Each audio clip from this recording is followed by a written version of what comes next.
Live cities की night bulletin दिन भर बिहार में आपका स्वागत है। मैं गरिमा भारती। सबसे पहले आज की सुर्खियों पर एक नजर। तारापुर कुशेश्वर स्थान विधानसभा क्षेत्र में उपचुनाव की हो गई घोषणा। उपचुनाव के लिए 30 अक्टूबर को वोटिंग तो 2 नवंबर को काउंटिंग। पंचायत चुनाव के दूसरे चरण की वोटिंग कल। बूथों पर ईवीएम लेकर पहुंचने लगे अधिकारी। सीपीआई के युवा नेता कन्हैया कांग्रेस में शामिल, राहुल गांधी से मिले। विधानसभा उपचुनाव को लेकर आरजेडी कांग्रेस में तनातनी।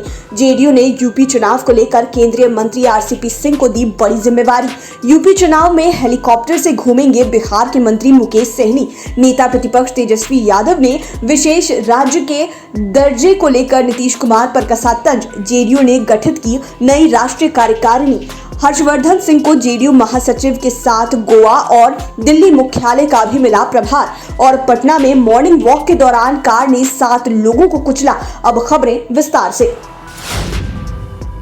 भारत निर्वाचन आयोग ने आज बिहार में तारापुर और कुशेश्वर स्थान के उपचुनाव की घोषणा कर दी। तारापुर विधायक मेवालाल चौधरी और कुशेश्वर स्थान विधायक शशि भूषण हजारे के कोरोना से निधन के बाद दोनों सीटें खाली हुई है। इन दोनों सीटों पर 30 अक्टूबर को मतदान होगा, जबकि 2 नवंबर को काउंटिंग कराई जाएगी। 1 अक्टूबर को इसकी अधिसूचना जारी होगी। नामांकन की अंतिम तारीख 8 अक्टूबर है, जबकि 11 अक्टूबर को सभी प्रत्याशियों के नामांकन पत्रों की स्क्रूटनी की जाएगी। 16 अक्टूबर नाम वापसी की डेडलाइन निर्धारित है।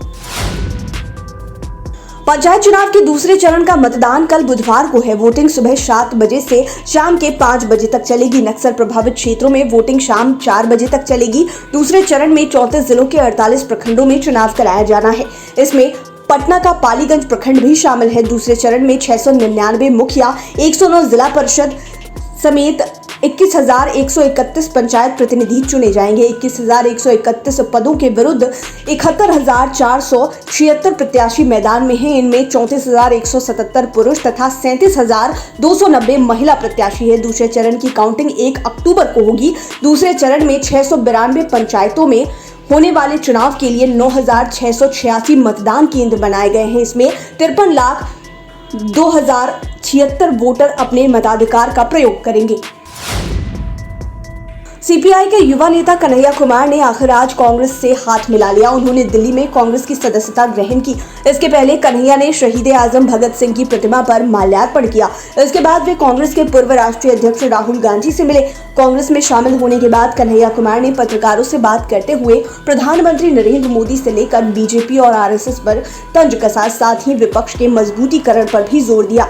उन्होंने यह भी कहा कि मैं कोई प्रधानमंत्री नहीं हूं जो आपके प्रश्नों से डर जाऊंगा। उन्होंने कहा कि आज देश की स्थिति आजादी से पहले वाली हो गई, लेकिन भारतीय ने भारत छोड़ो आंदोलन के तहत इतना दबाव बनाया कि अंग्रेजों ने विवश होकर देश को छोड़ दिया। यही सिद्धांत लोकतंत्र में भी लागू होता है।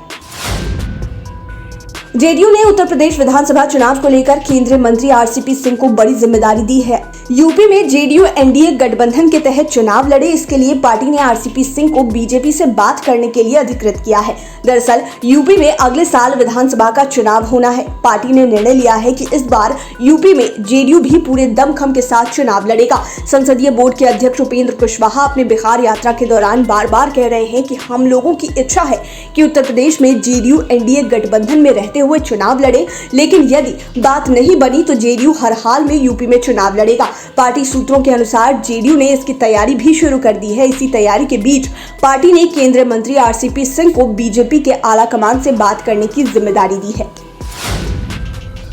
बिहार में विधानसभा की दोनों सीटों के लिए उपचुनाव की घोषणा होते ही आरजेडी और कांग्रेस में घमासान शुरू हो गया है। आरजेडी की ओर से दोनों सीटों पर दावेदारी करते ही कांग्रेस भी एक्शन में आ गई। उपचुनाव की तारीख की घोषणा होते ही आरजेडी प्रवक्ता मृत्युंजय तिवारी ने दोनों सीटों पर आरजेडी के चुनाव लड़ने का ऐलान कर दिया।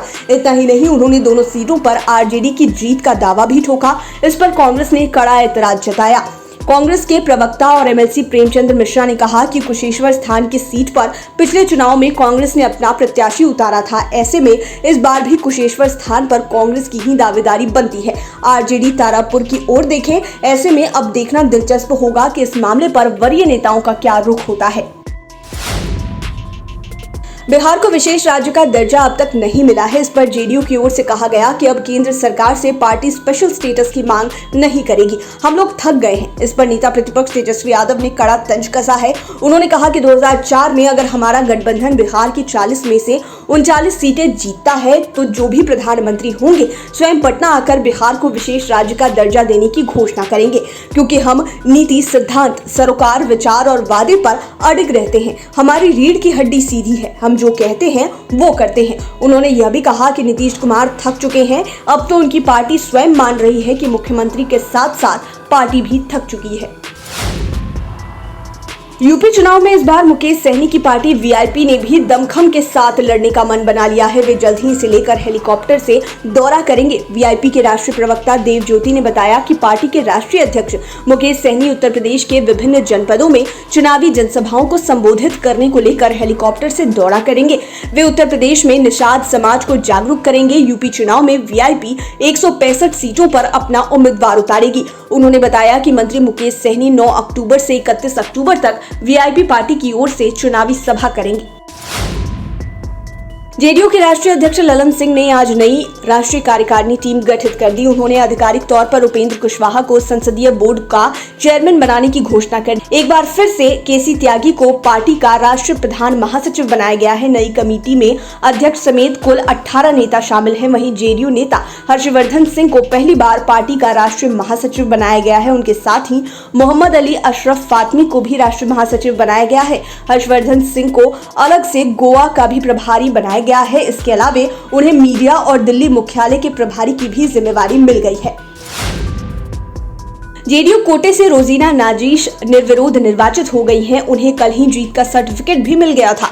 आज नवनिर्वाचित एमएलसी रोजीना नाजीश सीएम आवास गई। उन्होंने मुख्यमंत्री नीतीश कुमार से शिष्टाचार मुलाकात की। मुख्यमंत्री नीतीश कुमार ने उन्हें बधाई और शुभकामनाएं दी। इस मौके पर जल संसाधन मंत्री संजय झा, भवन निर्माण मंत्री अशोक कुमार चौधरी, जेडीयू नेता सादिक अख्तर, कमाल मुस्तफा समेत अन्य लोग मौजूद रहे। आपको बता दें कि जेडीयू एमएलसी तनवीर अख्तर का पिछले दिनों कोरोना से निधन हो गया था। इसके बाद यह सीट खाली हो गई थी। बाद में तनवीर अख्तर की जगह उनकी पत्नी को पार्टी की ओर से उम्मीदवार बनाया गया।